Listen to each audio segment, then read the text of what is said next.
किसी भी चीज को मापना ये सिर्फ कुछ रूल्स का सेट नहीं है। ये तो समझ लीजिए साइंस की अपनी लैंग्वेज है, अपनी भाषा। और इसी भाषा के जरिए हम इस पूरी कायनात के बारे में एकदम सटीक और साफ साफ बात कर पाते हैं। तो चलो आज जरा साइंस की इसी भाषा की ग्रामर में उतरते हैं और देखते हैं कि ये काम कैसे करती है। तो ठीक है, एक नज़र डालते हैं कि आज हम क्या क्या समझने वाले हैं। चलिए वैज्ञानिक माप की इस दिलचस्प दुनिया में कदम रखते हैं। तो सबसे पहले ये समझना जरूरी है कि एक यूनिवर्सल सिस्टम, मतलब एक जैसी नापतोल की व्यवस्था, इसकी जरूरत पड़ी ही क्यों? मतलब प्रॉब्लम क्या थी आखिर? तो दिक्कत पता है क्या थी?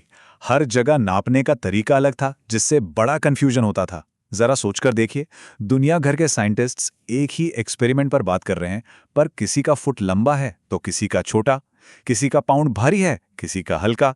मतलब पूरी तरह से कह सकते हैं खिचड़ी पकी हुई थी।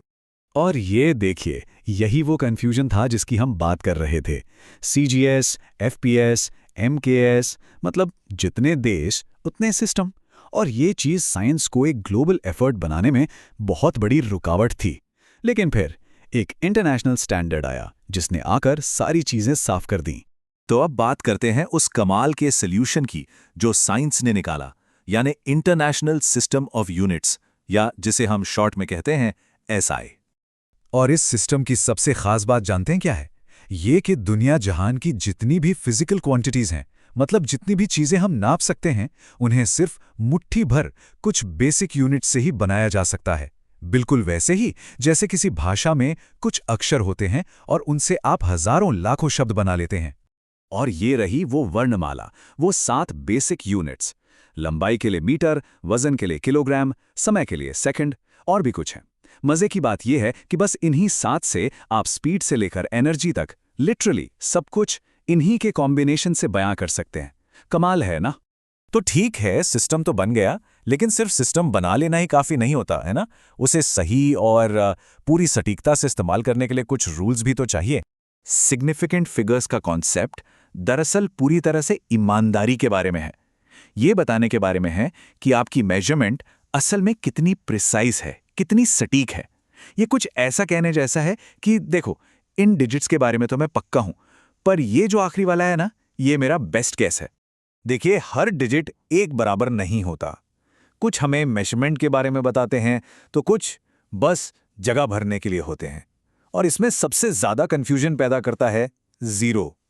मतलब ये जानना बहुत जरूरी है कि कौन सा जीरो काम का है और कौन सा नहीं। तो सवाल यही उठता है कि आखिर एक जीरो को कब गिना जाए? क्योंकि कभी कभी तो ये मेजरमेंट का एक ज़रूरी हिस्सा होता है और कभी कभी इसका काम सिर्फ डेसिमल पॉइंट को उसकी सही जगह पर रखना होता है। तो पता कैसे करें? चलो जीरो के इस चक्कर को हमेशा के लिए खत्म करते हैं। इसके 3 सिंपल से नियम हैं। पहला, जो जीरो 2 नॉन जीरो डिजिट्स के बीच में फंसा हो वो हमेशा गिना जाएगा। दूसरा, जो जीरो नंबर के शुरू में आते हैं वो कभी नहीं गिने जाते। और तीसरा, जो जीरो आखिर में आते हैं वो तभी गिने जाएंगे जब नंबर में कहीं डेसिमल पॉइंट लगा हो। बस इतना ही है। और यहीं पर साइंटिफिक नोटेशन, मतलब वो 10 की पावर वाला तरीका, हीरो बनकर आता है।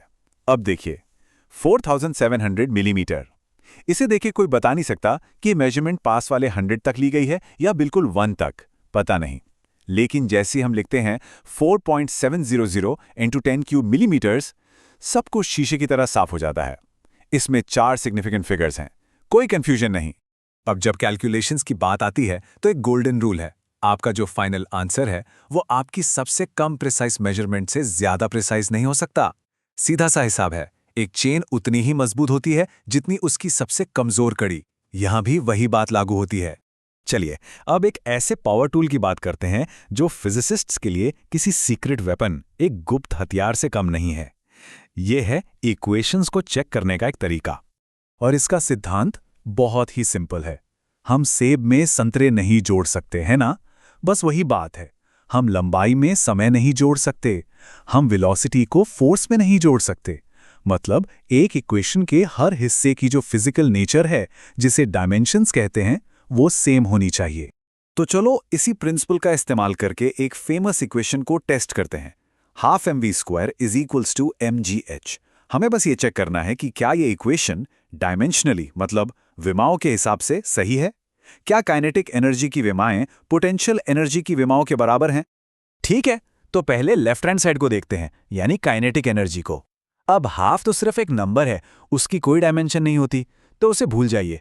बचा m यानी मास कैपिटल M और v स्क्वायर यानी L T-1 का स्क्वायर। तो कुल मिलाकर बना mL स्क्वायर T-2। अब आते हैं राइट हैंड साइड पर, यानी पोटेंशियल एनर्जी पर। यहां m है मास यानी m, g है त्वरण यानी एक्सेलरेशन यानी L T⁻⁻², और h है ऊंचाई यानी लेंथ यानी L। इन सब को मिलाएं तो क्या बना? mL square T⁻⁻²। और ये देखिए, LHS बराबर है RHS के। दोनों तरफ की डायमेंशंस बिल्कुल एक जैसी हैं। इसका मतलब है कि ये इक्वेशन डायमेंशनली कंसिस्टेंट है। ये एक ज़बरदस्त तरीका है ये चेक करने का कि हमारी इक्वेशंस फिजिकल रियलिटी को सही से दिखा भी रही हैं या नहीं। तो हमने नियम देख लिए, तरीके देख लिए, लेकिन सवाल ये है कि इन सब का मतलब क्या है? ये सब इतने ज़रूरी क्यों हैं? देखिए, समझने वाली बात यह है कि ये सिर्फ ऐसे ही बनाए गए कुछ नियम नहीं हैं। ये भरोसेमंद कोलैबोरेटिव साइंस की नींव हैं, उसकी बुनियाद हैं। इन नियमों के बिना दुनिया भर के वैज्ञानिक एक दूसरे की बात ही नहीं समझ पाते और साइंटिफिक तरक्की शायद नामुमकिन हो जाती।